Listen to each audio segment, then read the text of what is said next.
Quand j'étais jeune, je m'étonnais de voir les mêmes titres dans plusieurs journaux différents. La situation n'a pas fort changé. À Pour, vous allez trouver plusieurs points de vue, une façon nouvelle d'approcher l'information, plus progressiste et peut-être plus emballante pour l'avenir. Alors abonnez-vous.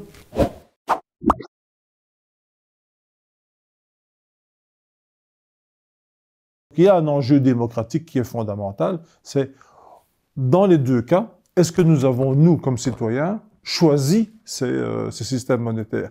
Est-ce qu'ils répondent à nos souhaits en termes de fonctionnement de sociétaux?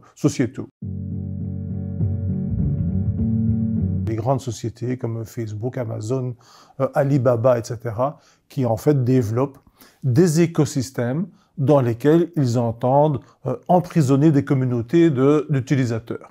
Par exemple, Facebook lance sa monnaie, le Libra. Quel est l'objectif de Facebook? C'est pas le bonheur universel, ça, il faut bien être clair. C'est pas la paix sur la terre. Son objectif est un objectif purement commercial. Lui, c'est de faire de l'argent, c'est de garder cette communauté, et la communauté de Facebook, c'est quand même 3,5 milliards d'utilisateurs, c'est avoir cette immense communauté, dans cette immense communauté, que les gens échangent entre eux avec un système de paiement, une monnaie qui est la monnaie de Facebook, le Libra. Et donc, en fait, Facebook, et je dirais ses concurrents, Google, etc., se positionnent aujourd'hui comme de réelles alternatives aux États classiques que nous avons connus depuis, je dirais, le XVIIIe, XIXe siècle.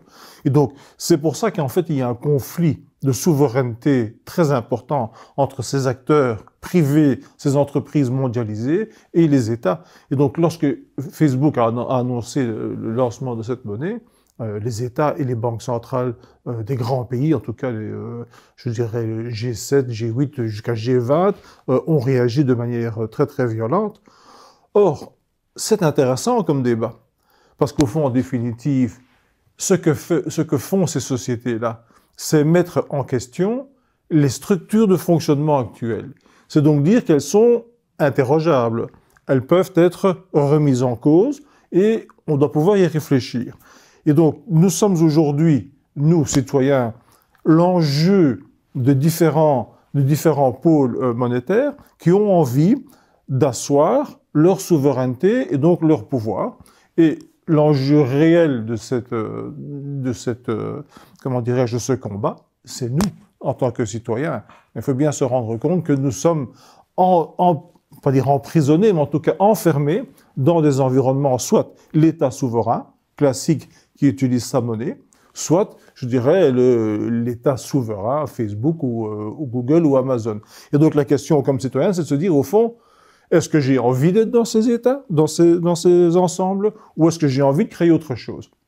C'est dans ce contexte que je dis...